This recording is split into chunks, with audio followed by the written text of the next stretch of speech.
अच्छा मैडम, अब मैं चलता हूँ। अरे मैडम जी, ये जो वॉलपेपर पे आपने फ़ोटो लगा रखी है, ये फ़ोटो किसकी है?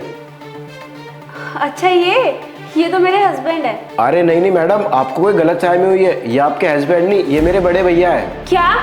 ये क्या बकवास कर रहे हो तुम?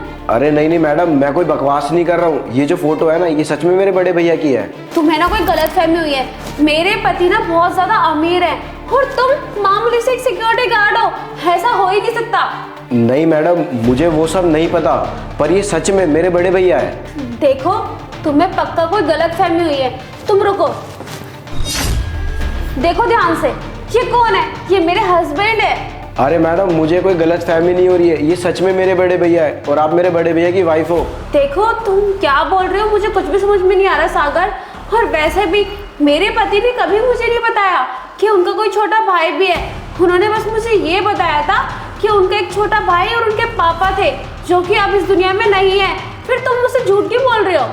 अरे मैडम, मुझे नहीं पता आपसे ये सब बातें क्यों छुपाई। और पिछले 1 साल से ना तो भैया हमसे बात करते हैं, ना खर्चे के लिए पैसे भेजते हैं। बस इसीलिए पापा ने धोबी की दुकान खोल ली और मैं आपके यहाँ पे सिक्योरिटी गार्ड की नौकरी कर रहा हूँ। मैडम, पेट पालने के लिए कुछ ना कुछ तो करना पड़ेगा ना। मतलब सरजेश तुम्हारा भाई है? हाँ मैडम, आप मेरा यकीन करिए, सरजेश मेरे बड़े भैया है। मैडम, आप एक बात बताइए, वो अभी ऑफिस में ही है, क्या मैं उनसे मिल सकता हूँ अभी?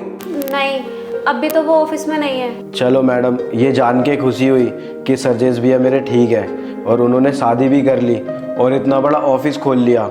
और हाँ मैडम, एक बात और, अगर सरजेश भैया आए ना तो उनको बताना कि उनका छोटा भाई यहीं पे सिक्योरिटी गार्ड की जॉब करता है। अच्छा ठीक है मैडम, अब मैं चलता हूँ। 1 मिनट रुको। जी मैडम, बोलो। तुम एक काम करो, तुम जाके ना गेस्ट रूम में बैठो और जैसे मेरे हस्बैंड आएंगे ना, मैं तुम्हें बुला लूंगी। ठीक है मैडम, आज तो मैं अपने बड़े भैया से मिल ही लूँगा।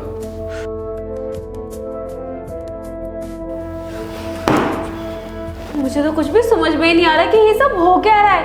और अगर सरजेश का छोटा भाई जिंदा है तो उसने मुझसे झूठ क्यों बोला? मुझसे उसने ये सारी बातें क्यों छुपाई? अगर ये सारी बातें सच निकली ना तो मैं आज ही ना सब कुछ छोड़ के अपने घर चले जाऊंगी और जिंदगी में कभी भी ना सरजेश से बात भी नहीं करूंगी।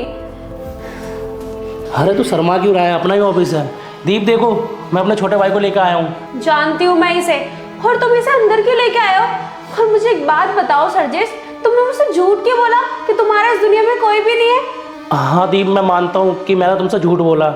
हाँ पता है मुझे कि तुमने मुझसे झूठ बोला, लेकिन तुमने मुझसे झूठ क्यों बोला ये बताओ मुझे।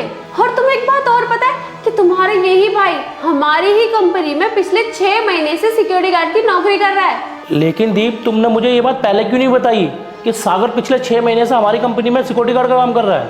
क्योंकि मुझे खुद आज पता चला कि ये तुम्हारा भाई है और इसी ने मुझे बताया। जब इसने ये हमारे साथ में फोटो देखी थी, इसने कहा जो फोटो में आपके साथ है मेरे बड़े भाई है। मुझे तो यकीन भी नहीं हुआ था, पर इसने जब मुझे फोर्स किया, इसने बोला कि मेरे ये भाई है, सच में मुझ पे यकीन करो, इसलिए मैंने खुद तुम्हें यहाँ ऑफिस में बुलाया ताकि मैं तुमसे ये बात फेस टू फेस कर पाऊँ।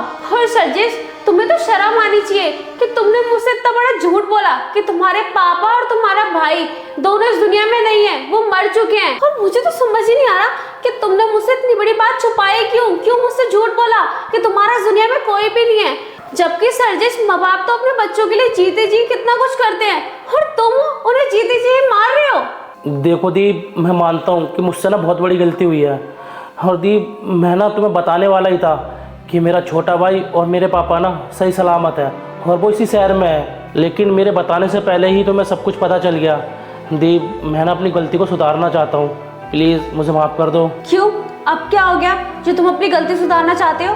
दीप, मुझे आज एक बात तो समझ में आ गई कि हमें पैसे से ज़्यादा ना रिश्तों को संभाल के रखना चाहिए। अरे संदीप भाई यार, नौकरी क्यों छोड़ रहे हो?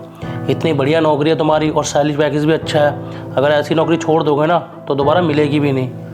मैं मानता हूँ सरजेश भाई कि ऐसी नौकरी और इतना अच्छा सैलरी पैकेज दोबारा नहीं मिलेगा, लेकिन भाई माँ बाप से बढ़ के तो कुछ नहीं है। और तुम्हें भी अच्छे से पता है कि पिताजी की तबीयत बहुत ज़्यादा ख़राब रहती है और डॉक्टर ने भी जवाब दे दिया है कि उनके पास 2-3 महीने से ज़्यादा का टाइम नहीं है। तो इसलिए भाई मैं अपने पिताजी के साथ रहना चाहता हूँ और उनकी सेवा करना चाहता हूँ।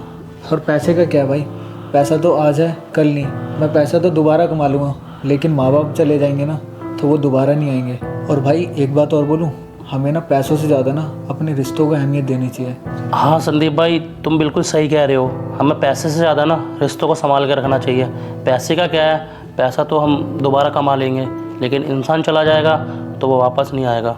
हाँ भाई, तुम सही कह रहे हो। अच्छा ठीक है सरदेश भाई, मैं चलता हूँ। चलो ठीक है भाई। एक ये है जो अपने बीमार पापा के लिए अपनी नौकरी, अपना सब कुछ छोड़ रहा है, और एक मैं हूँ जो थोड़े से पैसों के लिए मैंने अपनी बीवी से ही झूठ बोल दिया कि मेरा भाई और मेरा बाप दोनों मर गए हैं, दोनों इस दुनिया में नहीं है। लेकिन मैं अपनी इस गलती को सुधारूँगा और अपने भाई और अपने पापा को अपने साथ रखूँगा। दीप प्लीज़ मुझे माफ़ कर दो, और सागर तू भी मुझे माफ़ कर दे। मेरी वजह से तेरे को अपनी पढ़ाई छोड़नी पड़ी और तू ऐसे दर दर की ठोकरें खा रहा है। भाई प्लीज़ मुझे माफ़ कर दे। अच्छा हुआ सरजेश कि तुम्हें अपनी गलती का एहसास हो गया, वरना आज तो मैंने पूरा अपना मन बना लिया था तुम्हें छोड़ के जाने का। क्योंकि जो इंसान अपनी फैमिली की इज्जत नहीं कर सकता वो मेरी क्या इज्जत करेगा।